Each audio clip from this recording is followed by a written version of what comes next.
Fala galera, tudo bem com vocês? Aqui é o Rubens para mais um vídeo aqui do canal Professor Investidor. Então hoje nós vamos falar aí sobre uma empresa do setor educacional, que é a empresa Cruzeiro do Sul. É uma instituição de ensino superior, né, que está aí há algum tempo atuando no Brasil e que atua aí tanto no presencial quanto no EAD. Então a gente vai falar um pouquinho sobre os resultados dessa empresa. Mas antes da gente partir para o nosso conteúdo, eu quero pedir para você curtir, comentar e compartilhar esse vídeo. E se você ainda não é inscrito no canal, inscreva-se. Ajude aí o canal Professor Investidor a estar batendo a meta de 10 mil inscritos até o final de 2024.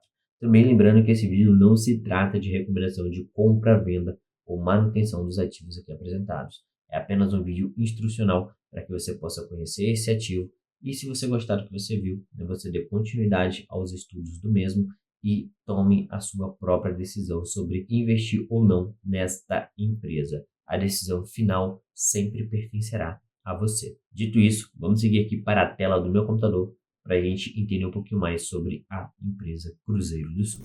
Então nós já temos aqui na nossa tela, inicialmente, para a gente falar um pouquinho sobre a história da empresa.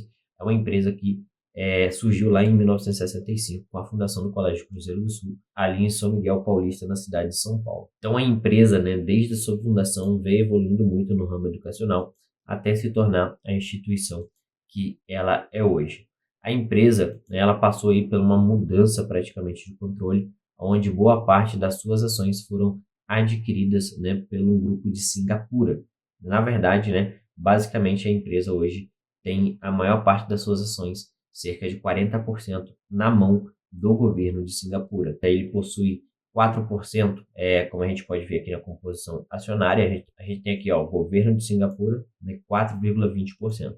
Só que essa empresa aqui, Earth LLC, ela possui 36,4%, das ações aqui da Cruzeiro do Sul. Só que o governo de Singapura é dono da empresa que controla a Earth LLC.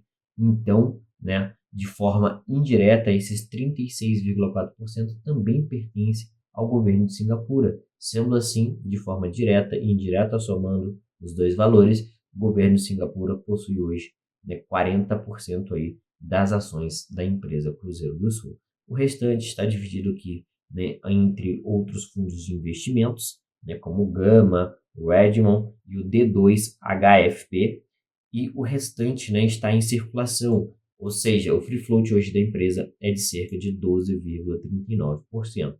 É um free float relativamente baixo e que seria, de certa forma, até fácil aí da instituição ter o seu capital fechado caso o governo de Singapura entre em consenso aqui com os fundos de investimentos. Então, hoje, basicamente, o que poderia barrar aí um fechamento de capital seria esses fundos de investimento. Só que dependendo do acordo que o governo de Singapura oferecer, pode ser que isso venha a acontecer caso seja do desejo deles. Então é algo importante já se ficar de olho, ter um free float muito baixo, na minha visão e opinião, e com isso, a gente tem que ter aqui um maior controle do risco que essa ação poderia deter aí dentro do nosso patrimônio. Então, é um ativo que quando você for investir, se você queira colocar na sua carteira, tome cuidado, reduza bem o risco para que você não esteja muito exposto, e possa aí estar sofrendo em uma troca de controle, em uma venda, ou até mesmo em um fechamento de capital, onde possam oferecer um valor abaixo do que ela vale, provavelmente, ou algo do tipo. Então, tem esse ponto de atenção aí para a gente tomar com a empresa. Agora que a gente já viu um pouquinho sobre a história da empresa, sobre a parte da governança corporativa, vamos partir aqui para os resultados do primeiro trimestre de 2024, para a gente entender um pouquinho do que vem acontecendo com o negócio,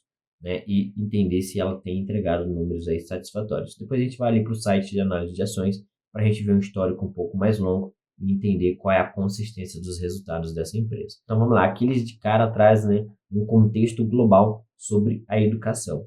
Aqui eles mostram a educação superior no Brasil ainda é uma subpenetrada, comparada com vários países.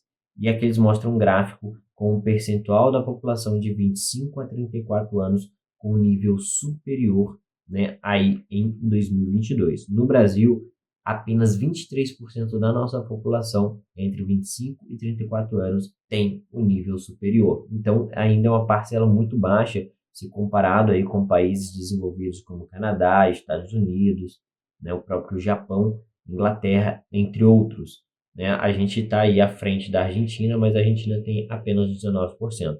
Então é algo a gente a se pensar, né, que talvez a gente precise melhorar em relação ao nosso país, que é aumentar, né, essa penetração para que essas pessoas acima de 25 anos aí, né, até 34 anos, estejam formados, até porque hoje em dia o mercado formal de trabalho tem exigido que as pessoas tenham algum tipo de formação superior em sua maioria dos cargos, né, que estão disponíveis aí para serem preenchidos. Outro ponto que eles trazem aqui, né, é a distribuição das modalidades de ensino entre presencial e a distância. Em azul escuro nós temos a presencial e em azul claro nós temos a distância.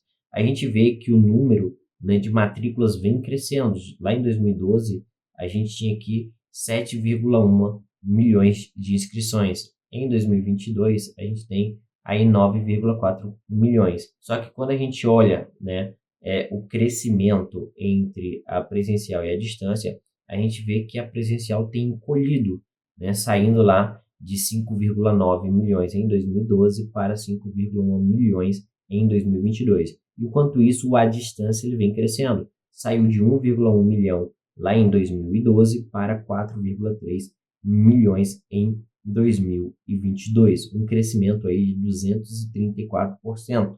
Então, a gente vê que a educação à distância tem tomado um perfil muito agressivo dentro da nossa educação do ensino superior aí no Brasil. Isso muito, né, por causa aí do momento que a gente passou em 2020. Eles também trazem aqui o perfil do estudante, trazem a faixa etária. A gente percebe aqui que os estudantes que têm mais de 35 anos preferem estudar pelo EAD, até porque, né, a maioria dessas pessoas já são pais de família, já trabalham, né, tem um trabalho formal ali onde trabalha 8 horas por dia, então não teria outra forma a não ser estudar EAD. Né? Abaixo de 30 anos, aqui entre 30 e 34, a gente vê, né, um equilíbrio maior. Entre 25 e 29, a gente já vê que o presencial é preferência, e de 18 a 24 não tem nem o que discutir, né? O presencial ainda é a preferência, até porque a maioria, né, são cursos, muitas das vezes, que precisam ser feitos presenciais, dessa galera que são mais novas, né, principalmente medicina, enfermagem, entre outros cursos ali. Aqui eles trazem, né, um nível de remuneração de acordo com o nível educacional. Eles mostram que, normalmente, as pessoas que têm o ensino fundamental completo ganham ali, em média, R$ 1.252. Quem tem o ensino médio incompleto, recebe ali, em média, R$ 1.984. Quem tem o ensino médio completo recebe, em média, R$ 2.412. Quem tem o superior incompleto recebe, em média, R$ 3.405. E quem tem o superior completo recebe, em média, R$ 7.000 de remuneração mensais. E a gente vê que a diferença entre o ensino médio completo e o ensino superior completo é de aqui 191%. Então, o diploma de ensino superior traz sim um diferencial para a carreira e também para a questão salarial e financeira de uma pessoa. Então, a educação superior ela é muito importante. Vindo aqui para a apresentação de resultados da empresa, né, do primeiro trimestre de 2024, a gente vai observar um pouquinho dos números dela, depois a gente vai lá para o site de análise de ações para a gente ver um histórico mais alongado, né, para a gente ver a consistência dos resultados. É uma empresa que abriu capital tem 3 anos, né, então um IPO recente, o que acaba deixando a gente um pouquinho com o pé atrás também. Eles falam aí sobre o primeiro trimestre de 2024, né, onde eles têm muitos motivos para celebrar, onde eles têm aqui uma receita líquida crescente, eles fazem uma comparação de 2024 com 2021, e traz aí um CARG, né, aproximado desses anos desde o IPO. Então a gente vê aqui que a base de graduação presencial deles cresceu 9% ao ano desde 2021, a base de graduação digital cresceu 19%, a receita líquida cresceu 13% nesse mesmo período, o EBITDA e IFRS cresceu 16% ao ano, né, desde 2021, e o lucro líquido também teve um crescimento aí de 33%. Então, a empresa, desde a sua abertura no IPO, aí, né, vem mostrando uma melhora significativa nos seus resultados. No presencial, né, eles alcançaram aí o recorde de captação, somando a expansão da base de alunos e o ticket. Então, ao mesmo tempo que eles estão conseguindo aumentar o número de alunos, eles também estão conseguindo aumentar aí o ticket médio deles. Eles têm um aumento de captação em relação ao primeiro trimestre de 2003 de 1%, saindo aqui de 58,7 mil para 59,3 mil estudantes. A base de alunos deles em graduação é um total aí hoje, né, em saúde, que representa 52% dos alunos deles, né? E a parte de outros custos representa 48%. E nessa base de alunos, a gente está falando de 161 mil alunos. O ticket médio deles, né, como a gente pode ver aqui, isso é em relação à graduação presencial. Tá? A gente vê um ticket médio na casa de R$ 831 por mensalidade. Tiveram um aumento aí de 2%, mas a gente vê, né, que de primeiro TRI de 21 para 22 não tiveram aumento nesse ticket médio. De 2022 para 2023 eles tiveram a diminuição desse ticket médio e agora eles recuperaram aí 2% de crescimento, né, voltando ao mesmo patamar de 2022. Quando a gente olha para a graduação digital, a gente vê aqui que a base de captação deles não cresceu, se manteve a mesma, né, a base em relação ao mesmo período no anterior. A base de alunos na graduação cresceu bastante, né, a gente vê aqui que está crescendo de 21 para 22, 16%, de 22 para 23, 21%, e de 23 para 24 cresceu aí 18% na comparação primeiro TRI contra primeiro TRI de cada ano. Né, o ticket médio do digital ele teve um aumento de 9% em relação ao primeiro trimestre de 2023, né, mas ainda não alcançou o mesmo patamar de 2021, aonde de 21 para 22 teve uma queda de 11%. Então a gente vê, né, um ticket médio diminuindo no digital, né, mas a base de alunos aumentando. Com isso, eles acabam ganhando no volume, mesmo perdendo aí o alcance no aumento do ticket médio. Eles tiveram aqui alguns destaques operacionais no primeiro trimestre de 2024, né, em relação ao primeiro trimestre de 2023. A graduação presencial cresceu 7%, a graduação digital cresceu 18%, né? Isso em relação à quantidade de alunos. Em relação ao ticket, a gente tem aqui um crescimento de 1,9% na graduação presencial e 8,7% na graduação digital. A receita líquida da empresa atingiu 611 milhões, né, um crescimento de 14,8%, e o EBITDA ajustado da empresa teve um crescimento de 196 milhões, representando um crescimento de 20% no mesmo período. A margem do EBITDA ajustada é de 32,1%, um crescimento de 140 bps. O lucro líquido da empresa foi de 44 milhões, com um crescimento aí de 265% em relação ao mesmo período do ano anterior. A geração de caixa operacional foi de 174 milhões, o que representa aí 128% do EBITDA da empresa. E a dívida líquida dele está em atualmente aí 1,3 vezes o EBITDA ajustado da empresa. A dívida está relativamente ok, a empresa está tendo lucro, está gerando caixa, está tendo crescimento, né? Então está relativamente tranquilo.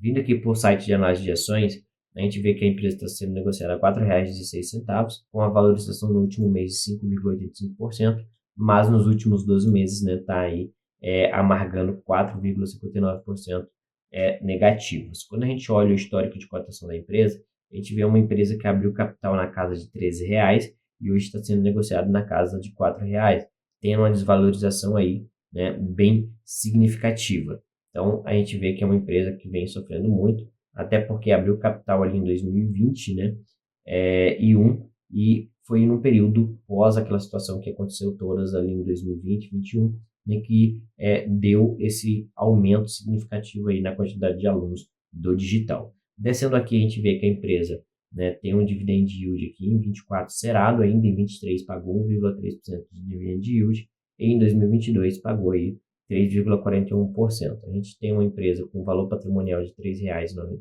por ação, né, esse valor subiu em relação a 2021 na abertura de capital e tem um lucro por ação de 35 centavos em 2024, né, e em 23 de 0,28. Cresceu bastante em relação aos anos anteriores e um PVP aqui de 1,7. O PVP está ok, né, não está negociando tão acima do valor patrimonial, e o PL da empresa hoje é de 12 vezes, né, uma expectativa aí de 12 vezes, onde você levaria 12 anos para recuperar o valor investido na empresa, se ela continuar dando os mesmos resultados e lucros que ela está dando atualmente. Um ROI na casa de 5%, uma margem líquida de 4%, margem líquida super apertada. Descendo aqui, a gente consegue ver os resultados consolidados da empresa disponíveis desde 2017. Então, a gente vê que a empresa ela vem crescendo a receita líquida, né? Chegou aqui em 2023 uma receita líquida de 2,2 bilhões de reais, mas o lucro líquido ele é inconsistente, né? Ele passou um período aqui, 17, 18, 19, dando lucro líquido positivo, 2020 prejuízo, 21 lucro, 2022 um lucro de 7 milhões, né? Bem apertado aqui, e 23, 78 milhões aí de lucro no ano. Então, a gente vê que é uma empresa que tem uma certa volatilidade nos seus resultados, até porque no Brasil acaba que, dependendo do momento econômico, do que está acontecendo, a educação vira algo secundário, né? Então as pessoas acabam deixando de estudar, parando, trancando, desistindo, e tudo isso gera resultado negativo para a empresa. A margem dela, como tem prejuízo, lucro apertadinho, é uma margem inconsistente também, assim como o seu ROI. A dívida da empresa já foi bem mais alta, né? Aqui ela tem um caixa de 2021, a abertura de capital, fez um caixa aí de 1 bilhão, só que atualmente ela tem um caixa de 715 milhões, uma dívida bruta de 875 milhões e uma dívida líquida de 160 milhões. A gente viu que a dívida líquida em relação à EBITDA é bem baixa, tem um caixa robusto frente à sua dívida bruta, que deixa ela aí numa situação confortável em relação à dívida. É uma empresa ok, né? Traz um resultado aí positivo, ora negativo, ora bem mais apertado, meio que natural desse setor educacional. Se a gente for ver aí, né, a Edux, as outras empresas que atuam também no setor educacional e que tem capital aberto, a gente for fazer uma comparação. Inclusive, se vocês quiserem que eu faça uma comparação entre essas duas empresas, deixa aqui no comentário que eu posso estar trazendo esse vídeo para vocês. E a gente vai ver que essas empresas acabam atuando muito parecido ali, inclusive, né, em seus resultados positivos e negativos, certo? Então, já vai deixando aqui, né, o seu comentário, já vai curtindo e compartilhando esse vídeo. Se você ainda não é inscrito no canal, inscreva-se. Com isso, eu vou ficando por aqui e vejo vocês aí no próximo vídeo. Tchau, tchau.